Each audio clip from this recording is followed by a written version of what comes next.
안녕하세요. 2024년 갑진년 청룡회가 드디어 이제 시작되었습니다. 올해 첫 컨텐츠는 작년에 전세 사기 관련해서 많은 어려움들이 있었죠. 그래서 그런 이제 보증금에 대한 내용으로 오늘 영상을 좀 찍어 볼까 합니다.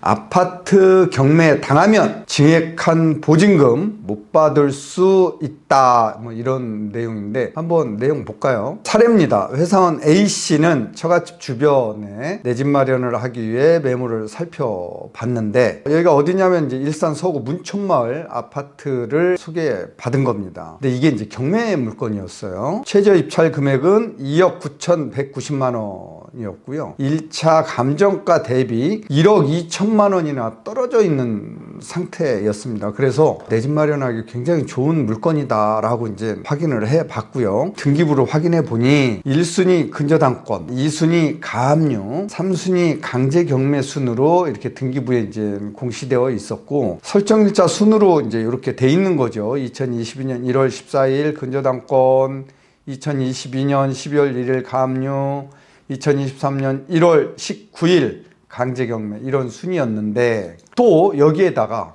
대항력과 우선변제권을 갖춘 임차인 2억 5,200만 원이 보증금이 있었다는 거예요. 근데 이 임차인은 배당 요구를 한 상태였습니다. 그런데 매각 물건을 살펴보니 2억 5,200만 원 중에서 1,200만 원은 2022년 7월 20일 날 증액된 보증금이었다라는 거예요. 자, 증액된 보증금의 확정일자는 2022년 7월 21일 취득한 것이었다.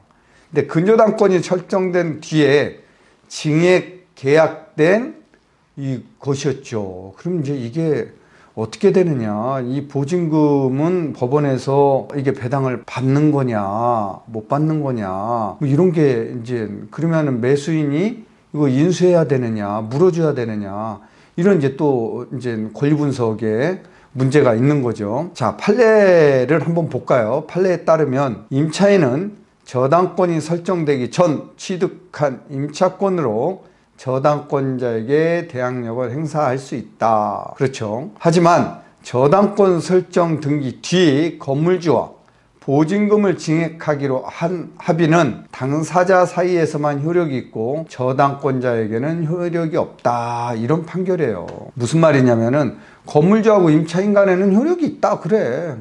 효력이 있지만 근저당권자, 1순위 근저당권자한테는 효력이 없다, 이런 얘기고요. 건물주가 저당권자를 해치는 법률 행위를 할 수 없기 때문이다. 왜냐면은 건물주가 마음대로 임차인하고 증액보증금을 해준 것까지 보호된다라고 하면은 저당권자의 권리를 심히 해치게 되겠죠. 따라서 임차인은 저당권을 근거로 해서 아파트를 낙찰받은 매수자의 건물 명도 청구에 대해 증액 전 임차 보증금을 상환받을 때까지는 그 아파트를 명도할 수 없다고 주장할 수 있지만, 저당권 설정 등기 이후에 증액한 보증금에 대해서는 매수자에게 대항할 수 있다, 없다? 없다라는 게 대법원 판례입니다. 즉 보증금 증액 시점에서 기준권리, 이 유무가 상당히 중요하다는 거죠. 증액할 때 근저당권이 생겨져 있으면은 어떻게 될까요? 이 증액된 보증금은 법에서 보호받지 못한다는 얘기죠. 만약 보증금 증액 시점에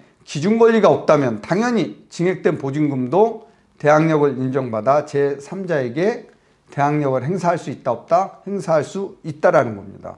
여기에 증액과 동시에 확정일자까지 받아두었다면 증액된 보증금도 배당 절차에서 우선 변제를 받는 거죠. 근데 지금 요 물건 같은 경우는 근저당권 설정 등기 이후에 증액을 해준 거고요. 1,200만 원. 그리고 확정일자도 그 뒤에 받은 거죠. 그러니까 보호 대상이 아니라는 거죠. 하지만 기준권리가 생긴 이후에 보증금이 증액이 이루어졌다면 그 증액된 보증금은 보호받지 못한다는 뜻이다, 이런 얘기입니다. 그래서 본건의 경우 등기부에 공시된 기준권리는 1순위 근저당권 맞죠?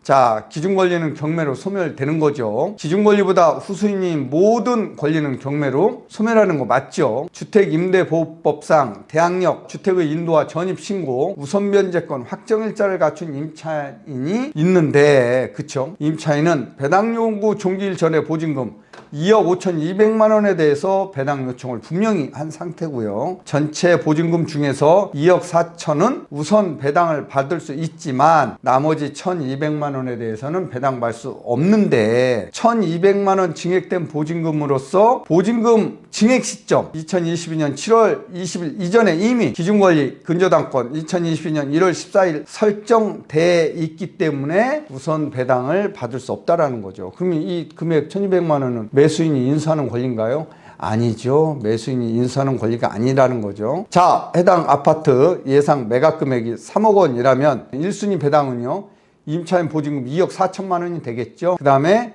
2순위는 근저당권 1억 6,800만 원 채권 금액 중 일부인 6천만 원 순으로 배당받게 되는 거겠죠. 임차인의 보증금 1,200만 원 어떻게 되느냐? 이거는 매수인이 인수하는 보증금 아니기 때문에 매수인에게 대항할 수 있다 없다? 없는 거죠. 다만 근저당권자가 전액 배당을 받고 배당 자원이 남았을 경우 3순위로 배당을 받을 수는 있는데 지금 이 물건 같은 경우는 배당 받을 수 없는 거죠. 돈이 근저당권자도 다 못 받아가는 거죠. 해당 물건의 모든 권리는 경매로 소멸되고 매수인이 인수하는 권리는 없다.